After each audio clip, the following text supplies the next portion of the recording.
Sicily Savoca, together with the near village of Forza di Agro, is known for having been the location of one of the most famous movies in the history of cinema, The Godfather, and even today, you can breathe evocative atmosphere of the past. We visited Bar Vitelli. Ito yung isang lugar kung saan yung eksena kasama si Al Pacino, kung marirecall nyo, as Michael Corleone. Ang father niya dito si Marlon Brando, Vito Corleone. At saka ang kapatid niya, si Michael Caine, as Sonny Corleone. Hay nako, hindi ko lang alam kung makaka-relate kayo o marirecall nyo pa yung mga eksena kung napanood nyo ito. Naglakad kami and we reached a pastry shop. Nagtitinda sila ng pastry. But sa taas nito, ang bahay ng mama ni Apollonia, yung napangasawa dito ni Al Pacino sa movie. Lakad pa more. Papunta dito sa tour na to, warning lang, maraming lakaran. Kasi iikutan nyo yung lugar. Parang umikot kayo sa isang castle na nasa tuktok. So may pataas, may pababa. Pero marami kayong madadaan ng mga simbahan. Nakita rin namin ang Mount Etna na matagal nang nagtatago dahil maulap, pero medyo malabo pa rin dito. Mount Etna is a very active volcano na last nag-erupt noong August 13. Pero hindi daw siya ganun ka-destructive, sanay na yung mga tao.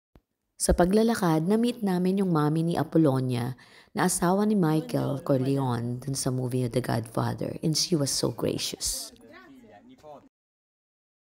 This was 17 and she was 34. Wow. Oh, this is the wedding. This is not the wedding church, but it's more beautiful than the wedding church because it survived. Where's the wedding church? We're coming up. Okay. So I invite all of you to go inside and take them covered in the walls.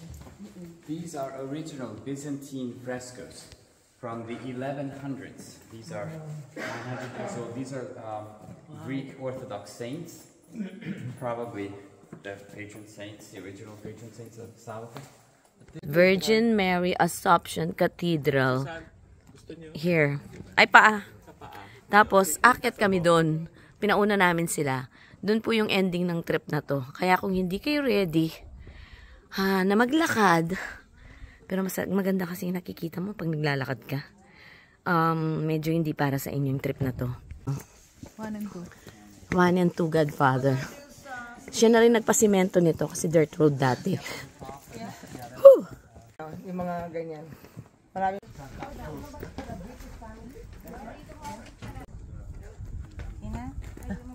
Full view below, but he didn't film. I think he was afraid that you could tell that it was not the 1950s if he had filmed the outside, the panorama.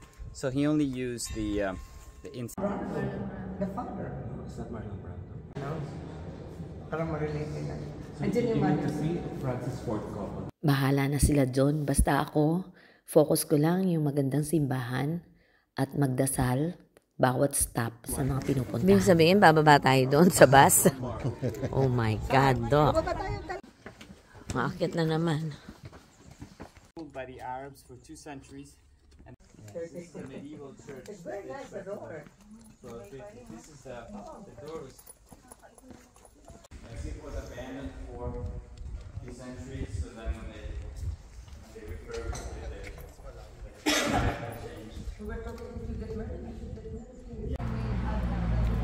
Oh, diba? We made it down the castle. Ay talaga. Maganda, pero The Godfather 1. May mga bahay dito, tigwa €1. Ipa-develop mo, gawin mong Airbnb.